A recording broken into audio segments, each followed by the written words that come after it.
James the second best. James and Edward are engines of the same size. They both have black funnels, buffers at the front and tenders at the back. And they are both engines on Sir Topham Hatt's railway. One morning, Sir Topham Hatt brought a photographer to Tidmouth Sheds.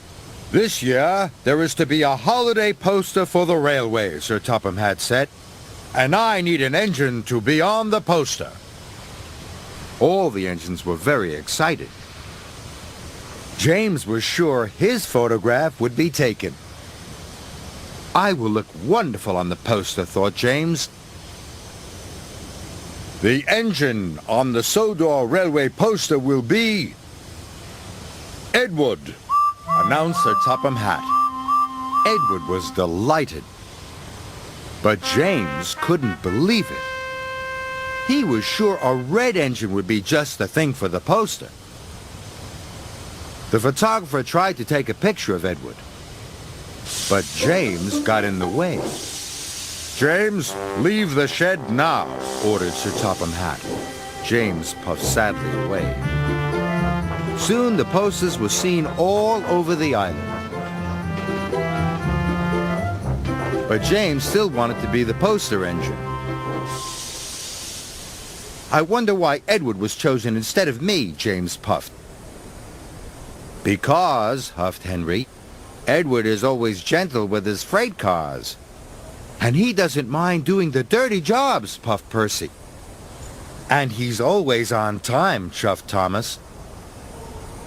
James was cross. "I can do all those things too," pouted James. "I'll show you that I'm good enough to be on the poster." And he chuffed away.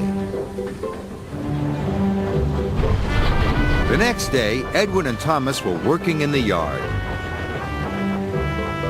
Edward shunted his freight cars softly and smoothly. When James arrived, he shunted his freight cars softly and smoothly too. "See, I can be gentle just like Edward," puffed James. "I am good enough to be on a poster." "Edward finished a long time ago," teased Thomas. "He's already delivered his coal. That's why he's the poster engine."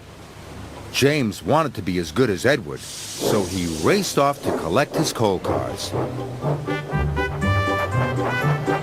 James delivered dirty coal cars all afternoon.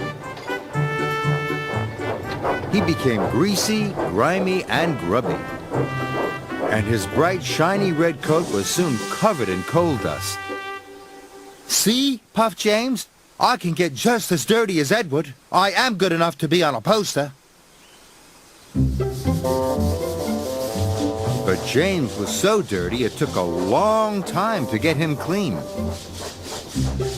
James was soaked and scrubbed.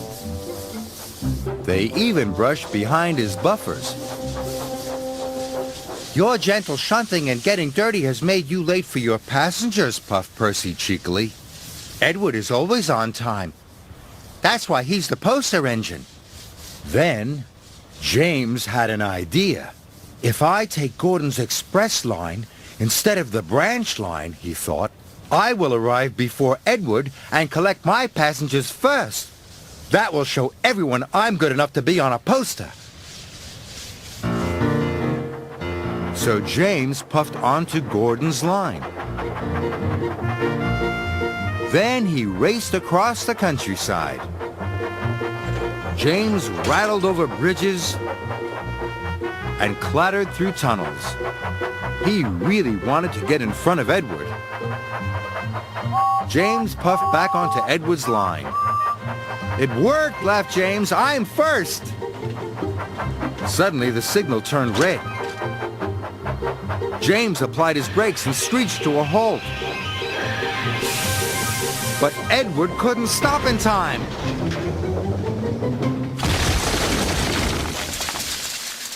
"Sorry," puffed Edward. "I didn't have time to stop." "Don't worry," moaned James. "It was my fault for pushing in." You're finally in a poster, chuckled Thomas. Maybe you are good enough after all.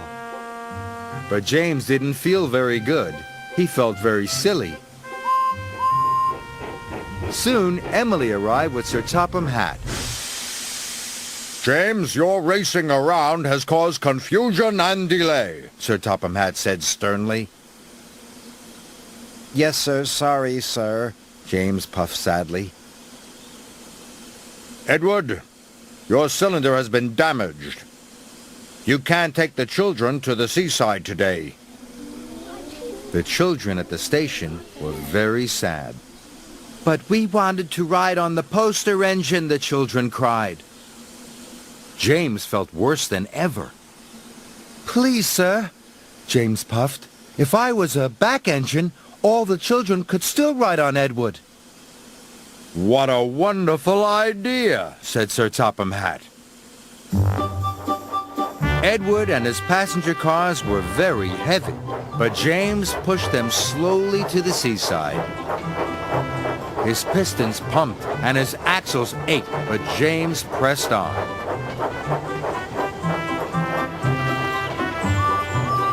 They stopped along the way to pick up more children.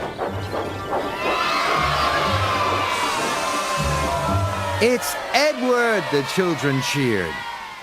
And look at James. He's pushing him. Isn't James a grand engine for being so kind? James was so proud it made his boiler bubble. He felt more useful than he had ever felt before. Even though you weren't the engine on the poster, puffed Edward, you are still really useful.